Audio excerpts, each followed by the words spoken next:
I'll talk shit about Netflix all day. That was kind of dog water. Their whole strategy is to create, like, literally the way their algorithm is optimized. They don't want a lot of episodes of one thing. They want a lot of different tiles on the interface, and they don't want, so they cancel everything after 2 seasons. Doesn't matter how many hits it gets, unless the very cheap reality shows. Those are the only ones that they keep doing. They cancel everything after 2 seasons. And I think it's just bad business strategy because nothing ever grows, nothing ever sticks in people's minds. They have to re-educate people about all these new shows over and over again. And they never end up creating the new, like, Friends, the new Office, whatever it is, because they'd much rather, license something and make a couple episodes of it and then throw it in the trash.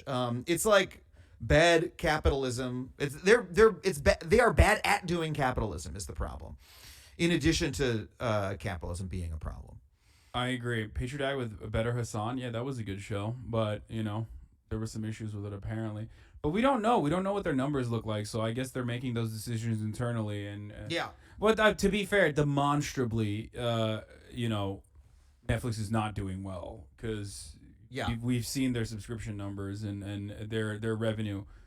They have when like a month ago they announced they lost subscribers for the first time ever. It was like a fucking earthquake in the industry, and it's going to change everything for the next 3 years. I know, but like that's also because of COVID. I feel like that was like a big boost that they saw that was never going to be permanent as a consequence of COVID. And there's also more competitors in the space. Like Disney Plus is probably a huge reason for it too, because like they do have pretty strong IP. Yeah. Like, Disney Plus, and I think HBO Max and HBO, running circles around Netflix. But Netflix's strategy was always to create a monopoly. Adam ruins his shot at getting a second season on Look, Netflix. If I'm gonna get hired for another series of anything, it's because people know me for doing this shit. So I've made my bed. This is what I do.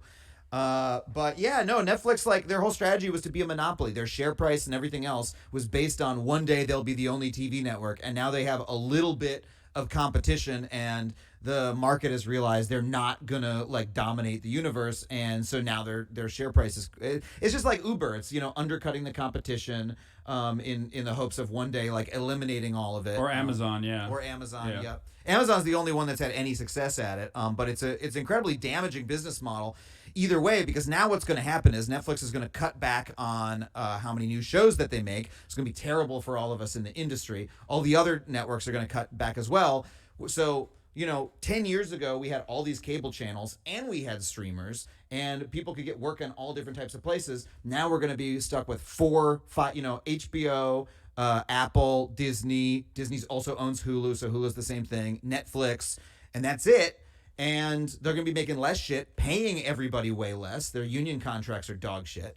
So they've successfully created a worse world for everybody where they make less money. It's like the monopolistic urge is constant, but it doesn't benefit anyone.